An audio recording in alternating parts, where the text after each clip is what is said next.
choosing and welcoming your new cat, memilih dan menyambut kucing baru. Sebelumnya, perkenalkan nama saya Anissa Budiani dengan NIM 19095111068 dari Fakultas Kedokteran Hewan Universitas Udayana. Video ini merupakan tugas dari mata kuliah Manajemen dan Penyakit Hewan Kesayangan dengan dosen pengampu yaitu Profesor Dr. Hewan Iketut Puja MKes. Di sini terdapat 8 prinsip umum untuk memilih anak kucing yang akan dibahas pada slide berikutnya. Yang pertama, sumber anak kucing. Dari manakah anak kucing tersebut didapatkan? Dari tempat ngampungankah atau dari teman atau seorang tetangga? Riwayat kucing di sini sangat penting agar kalian mengetahui seluk-beluk kehidupan kucing tersebut sebelumnya. Yang kedua, itu ada literans. Di sini di mana anak kucing tersebut yang paling terakhir lahirnya. Biasanya dia lemah dan terkadang tidak dapat berkembang bahkan setelah dia dewasa sepenuhnya. Mengapa? Karena kucing itu dapat melahirkan 5-7 ekor kucing sekaligus. Nah, di situ tidak semuanya bisa bertahan hidup. Sebagian besar anak kucing yang terakhir lahir itu terlemah, kekurangan nutrisi, dan mungkin bisa tidak dapat tumbuh dengan kecepatan yang sama seperti anak kucing yang lainnya, bahkan setelah dia dewasa sekalipun. Dia itu ciri-cirinya berukuran kecil, berat badannya kurang, makanannya itu perlu yang makanan khusus, kemudian perlu perawatan yang tepat, baik dari induk kucing maupun dari pemilik hewan peliharaan tersebut. Namun hal ini memang tidak membuat mereka kalah dibandingkan kucing lainnya.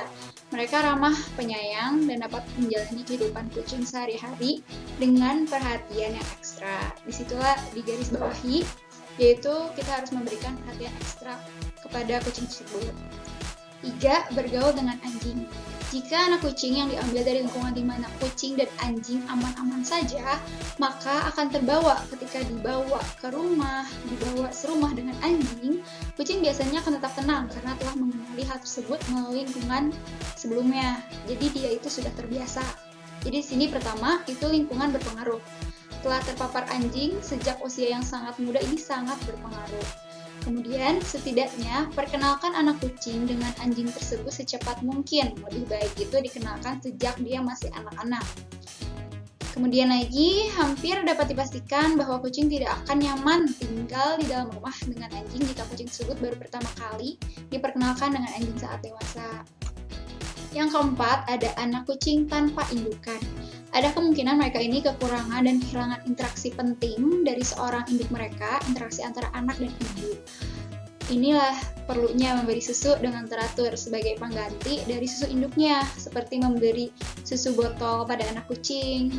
Kemudian anak kucing yang sendirian ini cenderung menjadi sangat berhati-hati, takut, bahkan agresif. Jadi kita perlu berinteraksi dengan pelan-pelan dan perlahan-lahan. Akan lebih baik lagi apabila memelihara anak kucing dengan teman seumuran mereka dan buatlah kontak dengan manusia sebanyak mungkin. Yang kelima, ada keuntungan memilih ras murni. Ras diciptakan dengan persilangan selektif untuk membentuk karakteristik fisik yang berbeda seperti rambut yang panjang atau bentuk kepala dan telinga atau ekor misalnya. Pilihan ini pun mempengaruhi temperamen dan perilaku. Itulah sebabnya sifat-sifat karakter dari satu ras secara umum ditentukan dengan baik. Dan jauh lebih sulit untuk menebak temperamen anak kucing yang diadopsi atau direscue karena kita tidak tahu silsilah kucing tersebut. Jadi di sini pertama ini, mereka itu memiliki silsilah. Kemudian kita memiliki kesempatan untuk melihat dan mengamati perilaku keturunannya. Memberikan jaminan kesesuaian dengan karakteristik ras dan garis keturunan kucing, dan temperamen dan perilaku ras tersebut berkemungkinan cocok untuk Anda. Jadi kita tuh bisa milih mana sih yang cocok karakteristik kucing tersebut untuk kita gitu. Yang keenam, mengadopsi kucing yang sudah dewasa. Di sini ada beberapa keuntungannya. Salah satunya itu kucing dewasa sudah melewati masa anak-anak, masa anak kucing yang tidak lagi perlu menempatkan permainan. Kemudian mereka kurangnya itu beradaptasinya lebih lama dengan rumah dibandingkan dengan anak kucing, karena mungkin bagi mereka itu masih asing. Kucing dewasa mungkin tidak memiliki naluri untuk menggunakan kotak kotoran atau litter box. Itu terpaut dengan naluri alamiahnya yang di pasir saja.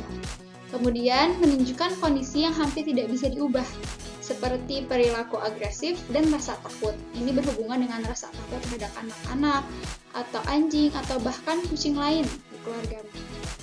Yang ketujuh, itu mendapatkan teman serumah untuk kucing sebelumnya yang sudah ada. Jadi, kucing yang sebelumnya sudah ada di dalam rumah ini dapat bersifat antagonis terhadap anggota keluarga kucing yang baru. Biasanya mereka itu dalam beberapa hari melakukan penolakan jika adanya datang kucing baru di rumah.